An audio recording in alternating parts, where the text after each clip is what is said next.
Cet ouvrage, Enfants du Bénin debout, hymne national commenté, est une déclinaison de certains extraits de notre hymne national, une déclinaison, une explication.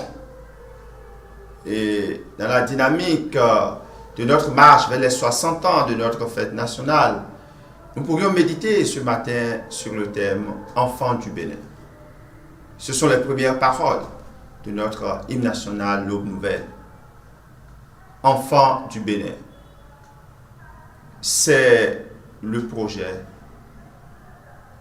qui indique l'urgence de devenir une nation.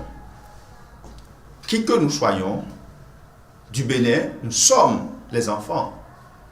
Comme enfants du Bénin, chacun se reconnaît alors de tout Béninois et de toute Béninoise, frères ou sœurs.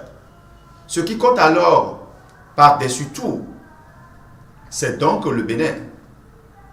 Nous ne chantons pas enfants du Sud, enfants du Nord, enfants de l'Est, enfants de l'Ouest, mais enfants du Bénin. Jadis se chantait enfants du Dahomey, de 1960 à 1975, quand pour tremplin d'unité et d'intégration sans ressentiment, le nom du Dahomey fut heureusement changé en Bénin. C'était un réel pas, un pas véritable, pour que notre pays devienne réellement une nation. C'est vrai que la carte de notre pays, comme la carte des autres pays de l'Afrique, de la plupart des pays de l'Afrique, a été simplement dessinée par la main de l'envahisseur, dont le mépris se mue selon les époques.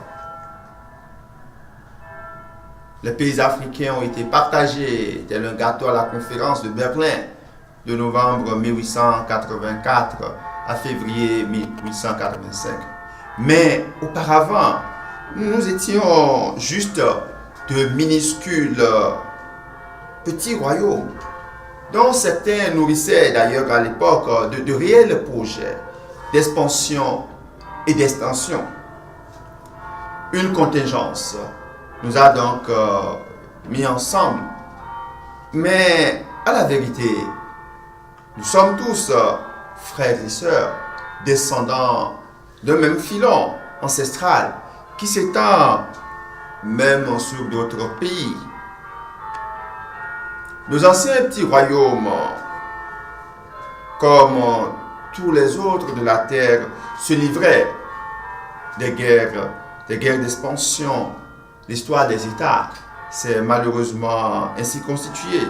Mais désormais, il nous faut aller au-delà de ces contingences du passé. Il nous faut aller au-delà de tout ressentiment vis-à-vis du passé par un travail méthodique, un travail organique pour le vivre ensemble.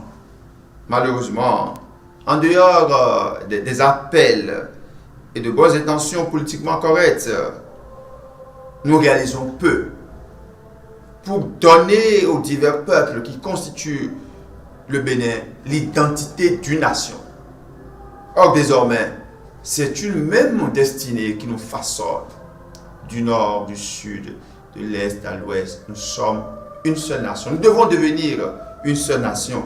Être nation n'implique pas l'abolition des différences culturelles et des diverses particularités ethniques ou régionales constitutives du peuple. Mais celles-ci doivent s'intégrer de manière organique et dynamique pour le bien de tous. Chacun de nous aime légitimement sa localité, son lieu d'incarnation et son milieu de vie. Mais ces lieux et ces milieux ne peuvent pas être absolutisés au détriment de l'ensemble qu'est la nation. Aucune région à elle seule n'est le Bénin. C'est du sud au nord, de l'est à l'ouest, que nous sommes le Bénin. Aussi, aucune raison ne pourrait-elle justifier la compromission de l'unité nationale par des paroles, des gestes ou allusions régionalistes. Qui aime le Bénin peut-il promettre opposer les Béninois les uns contre les autres, en définissant certains, les miens contre d'autres, qui aime le Bénin, notre nation, peut-il continuer à semer, à attiser, à activer des germes de régionalisme, à définir dans l'absolu les uns et les autres par des localités? Aurait-il jamais existé un pays sans nord et sans sud, sans ouest et sans est? C'eût été un fantôme. Par ailleurs, l'état de nos divisions ne se réduit pas seulement dans les rapports nord-sud, est-ouest. Au sein du même sud, au sein du même nord, au sein du même est, au sein du même ouest. Mieux, au sein de la même ethnie, de la même famille, des rivalités ou ressentiments internes divisent les uns contre les autres. Ce démon de la division qui infecte nos cœurs et que nous prenons même la cruelle habitude de cultiver par des stratégies de prorata, ce démon est nocif à la constitution et à la construction d'une nation, d'une véritable et grande nation, comme le soulignait l'éminent penseur, historien, théologien, critique l'abbé Alphonse Quedhomme dans une mémorable réflexion. Je cite: de la tribalité normale au régionalisme dangereux, il vaut mieux prévenir qu'avoir à guérir. Fin de citation. C'était dans la Nouvelle Tribune du 19 juillet 2013. Chaque fois que nous chantons donc Enfants du Bénin, c'est l'expression d'une profession de foi civique et nationale pour un engagement résolu à l'avènement de l'unité nationale et une ferme détermination à nous mettre debout les uns et les autres, les uns par les autres,